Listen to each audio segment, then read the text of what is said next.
Hello and welcome to Umar's English journey.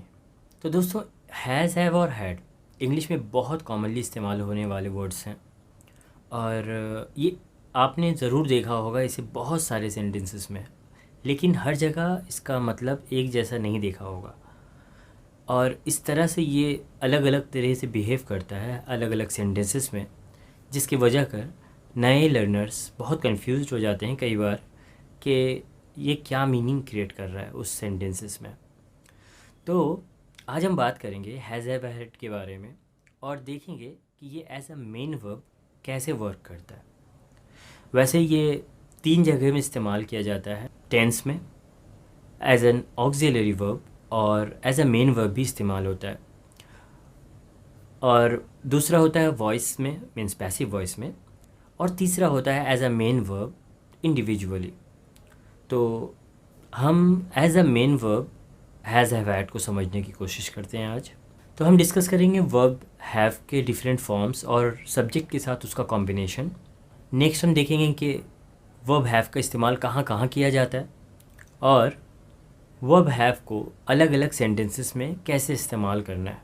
तो verb have के 3 forms होते हैं, एक तो खुद हैव, दूसरा हैज़ और तीसरा हैड। तो हैव और हैज़ ये प्रेजेंट टेंस में इस्तेमाल किया जाता है और हैड पास्ट टेंस में। तो जैसा हमने इस वीडियो में, अपने पिछले वीडियो में वर्ब बी को डिस्कस किया था और उसमें वर्ब बी के डिफरेंट फॉर्म्स को अलग अलग सब्जेक्ट के साथ जो जैसे कॉम्बिनेशन के साथ फिट किया था, वैसे हमें यहाँ पर भी ध्यान रखना है कि हम हैज़ और हैव और हैड इन तीनों के साथ हर सब्जेक्ट को यूज़ नहीं कर सकते। इसका भी एक अपना कॉम्बिनेशन है जो हमें याद रखना होगा। जैसे आई, यू, वी और दे के साथ हम हमेशा हैव का इस्तेमाल करते हैं। हम इसे ऐसा नहीं कर सकते कि कहीं आई के साथ या यू के साथ या वी के साथ हम गलती से भी हैज़ ना इस्तेमाल करें, अदरवाइज़ ये गलत हो जाना है। दूसरा, जैसे ही, शी, इट या किसी के नाम के बारे में अगर सब्जेक्ट की बात की जा रही है तो हम वहाँ पर हैज़ का इस्तेमाल करते हैं, हम वहाँ पे हैव नहीं इस्तेमाल कर सकते। तो ये तो थे हैव और हैज़। हैड के साथ ये सारे सब्जेक्ट्स यूज़ होते हैं, means I, you, we, they, he, she, it या नेम, इन सब के साथ हम पास्ट में हैड को लगाते हैं। अब हम आगे बढ़ते हैं और देखते हैं कि वेयर टू यूज़ देम। तो ये इस टॉपिक का सबसे इम्पॉर्टेंट पॉइंट है कि वेयर टू यूज़ देम, क्योंकि हमने बात किया कि वर्ब हैव का बहुत अलग अलग मीनिंग होता है। तो पहला मीनिंग है पोजेशन या टू ओन समथिंग। अब क्या मतलब है पोजेशन का? To own something means ownership की बात की जा रही है। Like he has a white car, या इसे इस तरह भी कह सकते हैं he has got a white car, या दे हैड अ पैलेस, उनके पास एक महल था। आई हैव एन आइडिया, मेरे पास एक आइडिया है। तो इसे हम हॉरर मूवी के पोजेशन से भी कंपेयर कर सकते हैं क्योंकि एग्जैक्टली वहाँ पर भी टू ओन समथिंग या टू क्लेम समथिंग का मीनिंग होता है, किसी को पोजेस करना या किसी पे कब्ज़ा जमाना, समथिंग लाइक दैट। जो दूसरा मीनिंग होता है वो है टू हैव एन इलनेस और to suffer from an illness और पेन। मतलब कोई बीमारी होना या फिर किसी बीमारी में सफ़र करना या किसी पेन में सफ़र करना। पहला सेंटेंस है ही हैज़ डायबिटीज़, तो उसको डायबिटीज़ है। या I had cold last week, मुझे पिछले हफ्ते सर्दी थी। तो नेक्स्ट मीनिंग देखते हैं। तो हैव का मतलब रिलेशनशिप को भी एक्सप्रेस करना होता है। ऑफ कोर्स अब यहाँ पर हम ओनरशिप की बात नहीं कर रहे हैं, हम ओन नहीं कर रहे हैं पीपल को, मगर रिलेशनशिप को ओन कर रहे हैं। तो इसका कुछ एग्जांपल देखते हैं। हम ऐसे कुछ कह सकते हैं कि ही हैज़ अ ब्रदर, या शी हैज़ 2 daughters, उसकी 2 बेटियां हैं।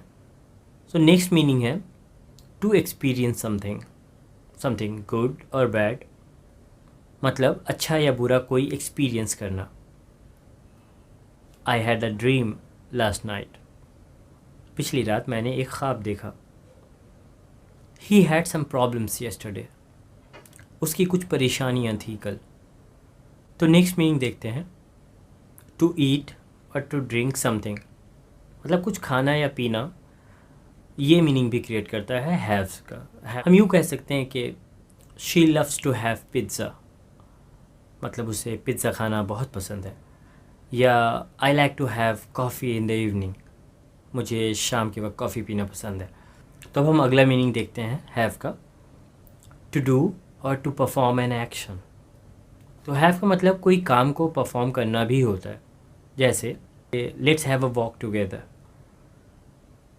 या he had a swim last evening. तो अब हम चलते हैं अपने अगले स्टेप में, जो है how to use them in different kinds of sentences. तो हमने वर्ब हैव को देखा और उसके फॉर्म्स और कई मीनिंग और उसके एग्जाम्पल्स बनाए, बट क्या ये इनफ है सीखने के लिए?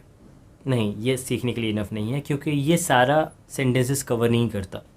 हमें इसके पैटर्न्स को समझना होगा, क्योंकि पैटर्न्स के ज़रिए हम हर तरह के सेंटेंसेस को कर सकते हैं। जैसे यूजुअली हम पहला एफर्मेटिव या डिक्लेरेटिव का ही एग्जांपल्स देखते हैं, जैसे उसके पास एक कार है। अब सेंटेंस तो और भी अलग अलग तरह से बनते हैं। निगेटिव में बन सकता है सेंटेंस कि उसके पास कार नहीं है, या इंट्रोगेटिव में बन सकता है कि क्या उसके पास कार है, या इंट्रोनेगेटिव में भी बन सकता है कि क्या उसके पास कार नहीं है। तो अब हम देखते हैं कि वर्ब हैव के डिफरेंट सेंटेंसेस को किस तरह हम दो पैटर्न्स के ज़रिए बना सकते हैं। तो ये मेमोराइज़ करने के लिए नहीं है, ये कोई मैथमेटिक्स नहीं है या जहाँ हम फार्मूला याद करें। तो अगर हम ऐसा करने की कोशिश करते हैं तो हम और ज़्यादा कॉम्प्लिकेटेड कर लेंगे इसे। ये सिर्फ समझने के लिए है और रिलेट करने के लिए कि कोई चीज़ कैसे वर्क करता है। तो जैसा हमने पहले 4 मीनिंग को देखा था, पोजेशन, रिलेशनशिप्स और इलनेस या एक्सपीरियंसेस, तो इन केस में हम इस पैटर्न से सेंटेंस को फॉर्म करते हैं। तो सबसे पहला है एफर्मेटिव या डिक्लेरेटिव सेंटेंस। तो इसका पैटर्न है सब्जेक्ट, देन हैज़, हैव और हैड, देन कॉम्प्लीमेंट या प्लस गॉट प्लस कॉम्प्लीमेंट। आप गॉट को लगा भी सकते हो, नहीं भी लगा सकते हो। गॉट लगाओगे तो भी सही है, नहीं भी लगाओगे तो भी ये नेचुरली उतना यूज़ नहीं होता। ही हैज़ गॉट अ कार, या इस तरह भी कहते हैं usually, he has a car. तो इसी तरह इसका निगेटिव सेंटेंस अगर हुआ तो हम इसे कैसे बनाएंगे? उसके पास कार नहीं है, ही हैज़ नो कार, या he has not got a car, है ना। देन क्या उसके पास कार है? अगर इंट्रोगेटिव सेंटेंस में सवाल किया जाए तो हम इस तरह कह सकते हैं कि has he got a car या हैज़ ही अ कार। और अगर इसे इंट्रोनेगेटिव में पूछा जाए तो हम ऐसे कह सकते हैं has he not got a car या हैज़ ही नो कार। तो इसके अलावा भी एक और पैटर्न है, लेकिन वो टेंस के रूल्स के हिसाब से वर्क करता है। मतलब अगर टाइम और टेंस चेंज होता है, लाइक कुछ प्रेजेंट से कंटिन्यूअस या परफेक्ट या पास्ट या फ्यूचर में चला गया, तो ये उस तरह से वर्क करेगा। तो फ़िलहाल तो हम पूरी तरह इसे अभी कवर नहीं करेंगे, जब हम टेंस को थॉरोली करेंगे तब ये पार्ट भी हम उसमें अच्छे से कर सकते हैं। लेकिन फ़िलहाल हम इसका एक रफ़ व्यू तो ज़रूर लेंगे कि बेसिकली इसको कैसे इस्तेमाल किया जाता है। तो मान लो अगर ये सेंटेंस है कि वो रोज़ पिज़्ज़ा खाती है, तो देखो एफर्मेटिव सेंटेंस में कैसे बनता है, सब्जेक्ट, देन हैज़ या हैव, देन ऑब्जेक्ट। तो यहाँ सब्जेक्ट हुआ शी, उसके बाद शी के साथ हैज़ यूज़ होगा, she has pizza every day. अगर निगेटिव में बोलना हुआ तो फिर इसे कैसे बोलेंगे? तो फिर यहाँ पे निगेटिव का पैटर्न देखो, सब्जेक्ट डू या does, then not, then have, then object. तो क्या होगा सेंटेंस अगर इस तरह से पुट किया जाए तो she does not have pizza every day. अगर पूछा जाए कि क्या वो रोज़ पिज़्ज़ा खाती है तो इंट्रोगेटिव के पैटर्न के हिसाब से कैसे इसे हम बनाएंगे, does she have pizza every day. और अगर इंट्रोनिगेटिव में अगर बनाना हुआ और इस तरह सवाल होगा कि क्या वो रोज़ पिज़्ज़ा नहीं खाती है तो does she not have pizza every day. So that's it for today. फिर मिलते हैं किसी और वीडियो में।